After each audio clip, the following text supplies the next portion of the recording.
Now, a school in London's using a battle bus to round up truant teens and get them back to school. Teachers will knock on their front doors, even if kids have regular sick notes from parents.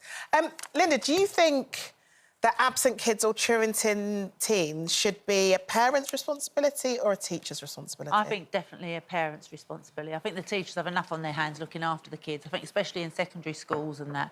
So, yeah, I think it's definitely down to the parents. When I was young, I bunked off all the time. But all you had to do was write a letter, make out you was your mum and hand it to the teacher and no one ever knew, did they? Whereas now... It was a simpler time. It was so simple, weren't it? Whereas now they're going around on buses, which at first I thought was quite a bad idea because I thought it was down to the teachers again. But then when I thought about it, I thought, well, at least they're going into the school, like the home environment and seeing where the kids are living and what the parents are like and what the environment's like for kids and that. So I think, in a way, it's a good idea because apparently it has helped, hasn't it, with the truancy Yeah, and that, no, it has. And I think it can be sometimes very... If a teen's going through a difficult time, it can be really hard for parents to force them to go to school. You know, parents, especially when they're working so hard. Yeah, well, two of my friends, because I used to be like that, well, it sounded, you know, the parents should be getting them to school and blah, blah, blah. Anyway, two of my friends, you know, lovely, normal people, they both worked 9 to 5, and their teenage daughter just flatly refused to go to school. And they tried everything. I mean, she used to phone me up and say, I don't know what to do, I just can't get her up, I can't miss work because I'll lose my job if I take another day off. When they left for school, she locked the front door. So a few times the teachers from the school went round and she just wouldn't... She had no fear of them, she just wouldn't open the door. Yeah. And I felt really sorry for them because I thought, I don't actually know what the answer is here. No, and you know, you have parents who desperately try to figure out how to deal with it. And there was a girl that was in my sister's year at school and her parents struggled. She was going through a really difficult time.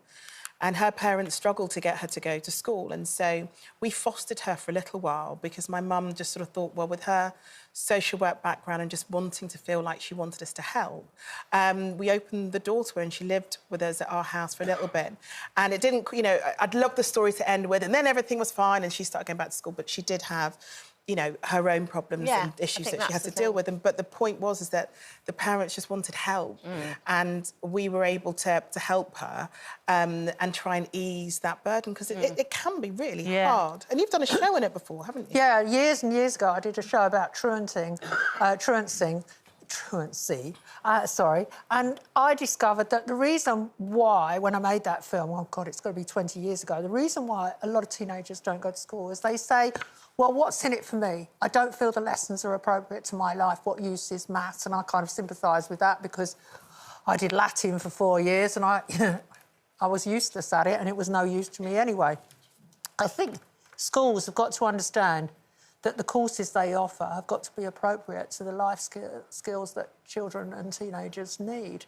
And back then, 20 years ago, I can't remember, it was somewhere in the north of England, someone had been very enterprising and set up a school for mechanics in an old, you know, industrial workshop. And so a lot of the boys who are truanting would go there during the day and learn how to be mechanics. And, of course, they didn't realise that by learning mechanics, they were learning how to read, how to measure, all sorts of practical skills. So, in a way, a lot of teenagers who don't want to go to school, they're not dumb, they're not stupid. They could be the most intelligent kids around. The school, it's all very well sticking them in a bus and shutting them in a bus and preaching to them. You've got to be slightly more creative than that and almost place them into the community, into places where they can learn practical skills. It all comes down Cooking, to this, for example.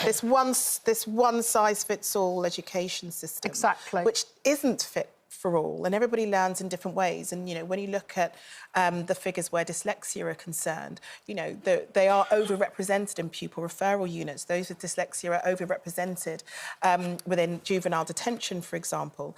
And a lot of it is to do with because they learn in a slightly different way, but the school system isn't set up for that. Yeah. So, you know, perhaps if we look at education differently, we can perhaps deal with the truancy situation slightly differently as well. OK, now, what's in a name and how do you decide what to call your child or what not to call them? Well, we've been taking a look at the brink of extinction list of names. Yes, there is one. And this year we're saying goodbye to the likes of Barbie, Brittany, Baxter and Giles. You almost look upset. Who calls anyone Barbie? That should be extinct. Well, guess, because I've got the list here, guess what isn't on the list this year? Janet. mean, people are still calling their So children you were at Janet. risk of dying out as a name.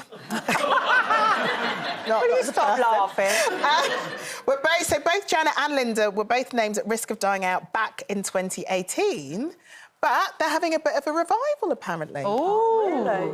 Yeah. anyone called Linda has got to be in their 60s. There's no young people called Linda, and the same thing with Janet. Yeah, well, when I started at school, there were 4 Janets in my class. Somebody must have been a film star or a musical star. There must have been a massive star that mums just thought, I'll call my kid Janet. And it gets worse because the Forces sweetheart, Vera Lynn, my mother made my middle name Vera. Vera, I have removed it off. Could have been Barbie.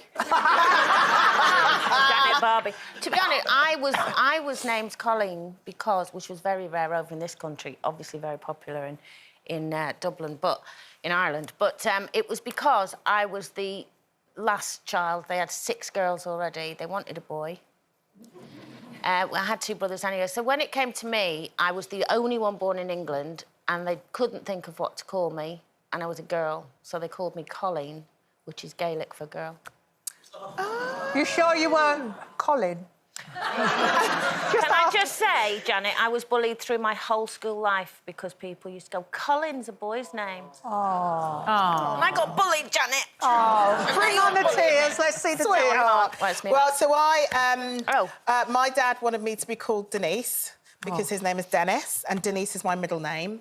So he lost that battle. And my mum wanted me to be called Charlene. It wasn't until I was in my early 20s that I realised that actually what they named me was Charlene rather than Charlene, but it never took off. No, I don't. No. So, God. It just stuck with Charlene. Charlene's much better. Yeah, isn't Shall I it? tell you what your names mean? Yeah, go on. Janet. No, I'll do Linda first. Linda is from a Spanish word meaning pretty. Yeah.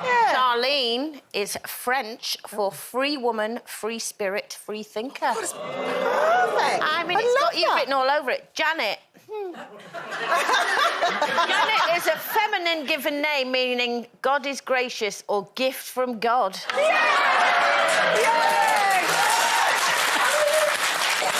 It is a feminine form of John.